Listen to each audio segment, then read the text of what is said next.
Christmas Eve, Rachie.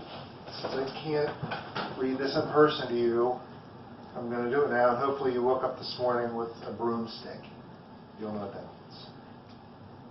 The Golden Sled.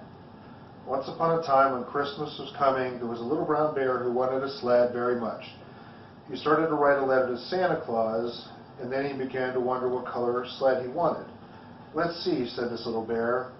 "Let me see.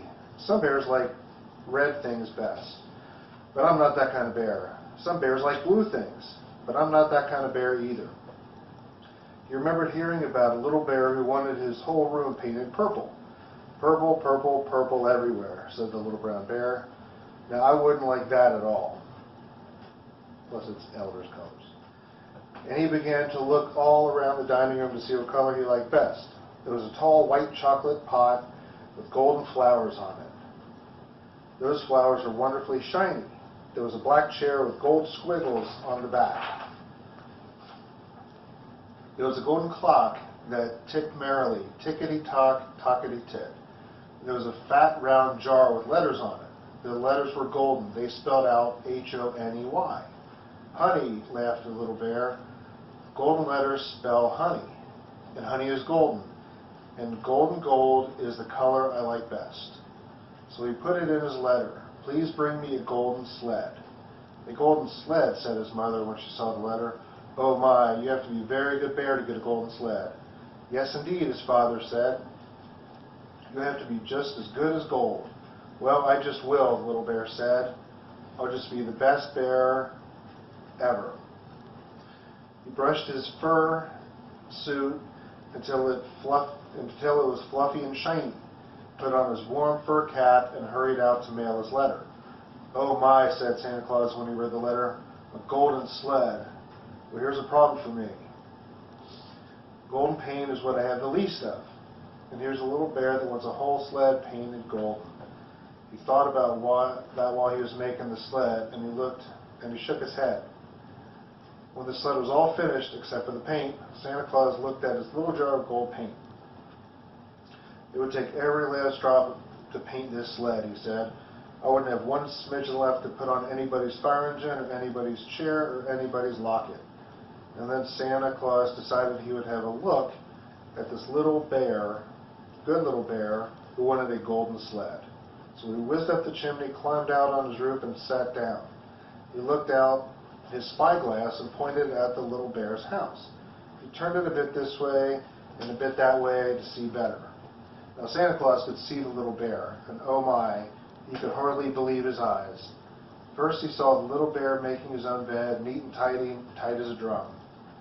Must be a military bear. Then he saw the little bear eating his breakfast, good as gold, with a yum, yum, yum. He saw the little bear drying dishes and putting them away, not your brothers, and sweeping the porch, and putting all the rubber boots in a row, easy to find. Santa Claus saw the little bear going to the store with a long list and not forgetting anything. He saw the little bear helping old bears across the street and babysitting baby bears. And he said, "Yes, ma'am," and "No, sir," with the kindest and most friendliest of smiles. And all this time Santa Claus could see his little bear's good little heart shining right through his furry coat. It was dancing a happy dance, thump, thumpity thump. And it was a shining heart, golden as golden, because the little bear was so good. "Well, I declare," cried Santa Claus, "this little bear, this good little bear who wants a golden sled, has a heart of gold." And that made Santa Claus think twice. He whizzed down the chimney and took his jar of golden paint in one hand.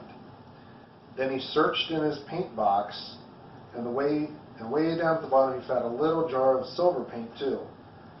"That does it," he grinned. "I can put silver on all the fire engines instead of gold. I can put silver on all the chairs, and this year everybody's baby doll will have a silver locket instead of a gold one." Humming to himself, Santa Claus dipped a brush in the golden paint and began to paint the little bear sled. When the little jar of paint was empty, with not a smidgen of paint left, the sled was all painted shiny, bright, glittering, glistening, sparkling gold. And when the good little bear woke up on Christmas morning and put on his slippers and scampered downstairs, there was his sled under the tree, golden as golden. "Oh," he whispered, "and I never did think I'd get a whole golden sled. I never did think I could be good enough. His mother kissed him and said, "Why, you're the best little bear in the whole world." His father patted his head and said, "Yes, sir, you're just as good as gold." The little brown bear said Merry Christmas to his father and mother. He put on his mittens and cap and boots. He took his shining gold sled out into a snowy Christmas day, and he went coasting down the white hill, past the dark green trees, thinking, "A great big bright and golden Merry Christmas to everybody in every place in this whole big shining world." Thought you'd want to hear that today. So anyway, Merry Christmas, and take care of yourselves, and I will talk to you later. And don't forget the scuba, the broom. I love you. Bye, sweetie.